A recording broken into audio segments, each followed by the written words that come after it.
ভাই শুনচোন এটা কথা মানে মনত আহিল মোৰ কি হ'ল হেৰি তই প্ৰথমতে পানীটো খাই দেচোন প্ৰথমতে পানীটো খাই পেলাই কথাটো পাত মোৰ এতিয়া গৰমৰ দিনত বোলে আমি যদি ঠাণ্ডা পানী বেছিকৈ খাওঁ মানে বেমাৰ হয় কিবা জ্বৰ চৰ্দি হয় বোলে বেছিকৈ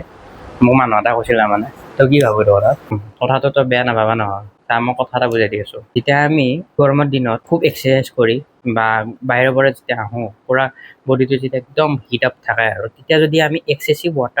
কোল্ড ৱাটাৰ যদি কনজিউম কৰোঁ তেতিয়া আমাৰ জ্বৰ চৰ্দি কাহ হ'ব পাৰে কাৰণ আমি সেই সময়ত বডিটো কুল ডাউন হ'বলৈ সময় দিয়া নাই যদি আমি অকণমান টাইম ৰখোঁ আধা ঘণ্টা ৰখিলোঁ তাৰপিছত যদি আমি কোল্ড ৱাটাৰ কনজিউম কৰোঁ তেতিয়া আমাৰ ইমান এটা এফেক্ট নকৰে মই যদি কওঁ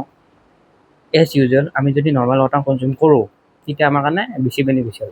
ঠাণ্ডা পানীতকৈ মানুহটো কাম আৰু ফ'ল' কৰি থাকিব তই এতিয়া কি খাই আছা তই ঠাণ্ডা পানী খাই আছা নৰ্মেল পানী খাই আছা